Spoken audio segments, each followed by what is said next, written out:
The actual physical paper ballots are stored in that locked cage in case there's a recount, but the ballots themselves are actually plugged in and tabulated on these machines. These are ballot scanners that are then plugged into the county's election system. As you can see, there are numerous blind spots on a tractor trailer like this one that can make it easy to lose a car or a pedestrian. The building is not in a great shape. There's some ceiling tiles that are falling, some holes in the ceiling up there. And even on the stone facade on the outside of the building, there's some cracks in it as well. The Spirit of Peoria, a landmark for the city and a history marker on Peoria's riverfront. Now it might be sailing down the Illinois River for the final time. We're told a fight broke out in those bleachers behind the camera, and so the scoreboard here will remain frozen at least until tomorrow. The charges against Aaron Rossi are serious, but you wouldn't have known it based on his demeanor in federal court today. If you stacked all 170,000 pages up, they would stretch for more than 3 times the height of our East Peoria studios. This church came down about an hour ago. We'll step aside to give you a look at what's left. Police were still here investigating this scene Tuesday morning. Bullets striking nearby Star Liquors multiple times in the wall. This is where that deadly stabbing happened yesterday, just steps away from Quest Charter Academy. Now, neighborhood residents tell me they can't believe that this keeps happening to Peoria's young people. It's been a reverent day for our heroes in Central Illinois as they tour through the National Mall and across Washington, D.C. This is where the magic will happen tonight, as more than a dozen snowplows will roll out of this door in about 90 minutes or so. And again, the parade steps off here around 11 a.m. tomorrow morning, and event organizers tell us you better get here early if you want a good seat. This playground has been here for about 30 years, and although it is showing signs of wear, it is still a beloved part of this community. Hundreds of Peoria Rivermen fans have been making their way into Carver Arena. The hearing starts here in about 15 minutes, and it's going to be a blast, Tyler. This race has some high stakes and no incumbent. Analysts and professors agree it could be key to determining control of the U.S. House of Representatives. In this confrontation we first told you about a couple weeks ago between Trooper Matthew Nyhouse and Randy Turner. Now we're seeing it as it happened, and the danger that this trooper faced. We've seen the pictures and the videos. Now we're getting a first-hand account from the store clerk who was robbed at gunpoint and counts himself lucky to be alive.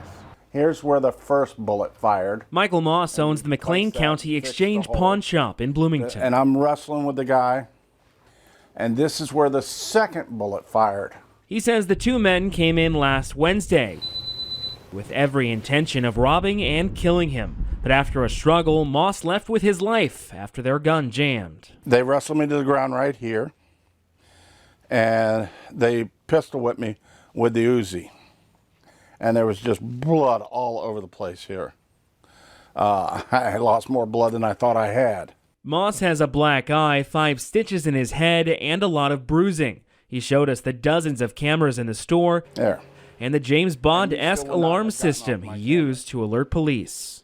That's the one that caught him looking at the showcases. Police say the pair, both described as black or Hispanic males in their 20s, drove off in this rare American-made car with tinted windows plus stolen items and cash inside. We have great video and we have great, pictures of the vehicle. There's no way that someone in the community doesn't know who these people are, hasn't seen them wearing the vest, or at minimum driving or being in the car. Moss is offering his own $1,000 reward for information set on bringing the suspects to justice. His message to them: It's just a matter of time before the police pick you up. Bloomington police are still searching for those 2 suspects who drove away in a gray Cadillac. They ask you call them with any information that you might have. For now, reporting in Bloomington, I'm Alex Gaul, Heart of Illinois, ABC.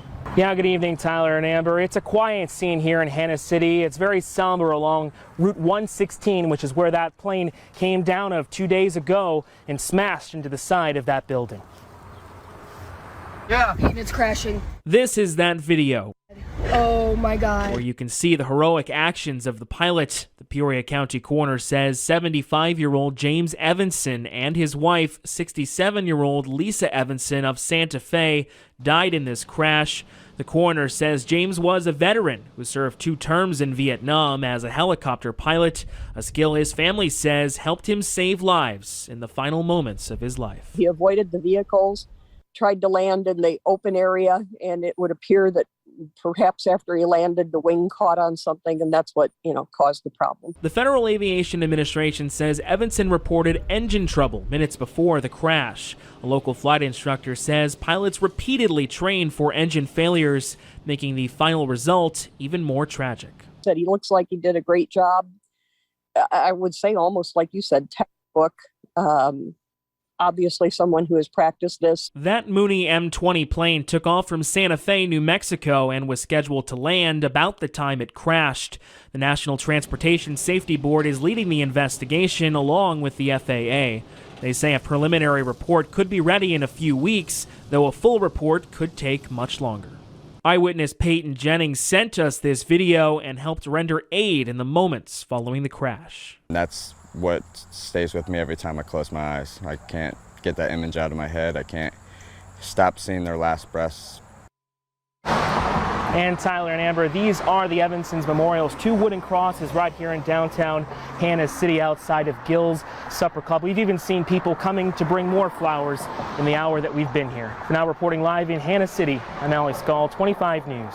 Some of these veterans never got a hero's welcome home when they returned from the service, but that changed yesterday. It was truly a moving experience, as you said, to see how appreciated they felt by both their country and their own community.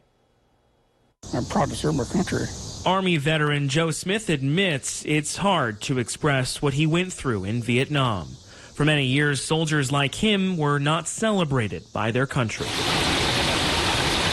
But when he touched his memorial wall Tuesday alongside dozens of his brothers, something changed inside him.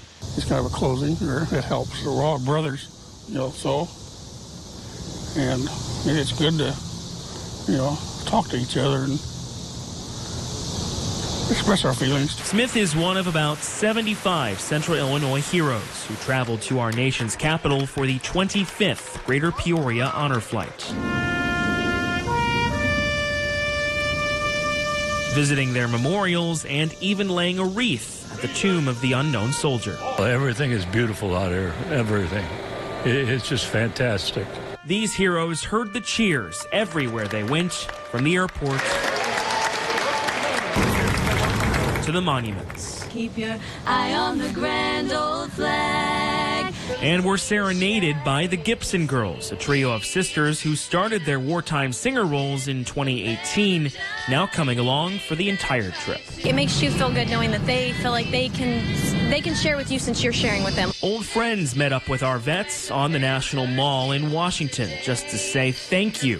And on the way home, friends, family, and local school children sent them letters of appreciation. The whole experience has been really, really nice. It means a lot of something I've been looking forward to ever since they started it. Judith Kinman served in the Air Force as a nurse during the Vietnam War, one of 2 women veterans from the area to make the trip. Can't wait for me to get back and tell them all about it. The plane arrived back to Peoria on time, touching down to a hero's welcome from hundreds back home,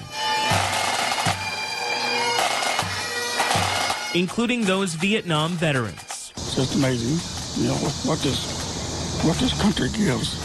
Finally, the return home they deserve. I'm Alex Gaul, 25 News.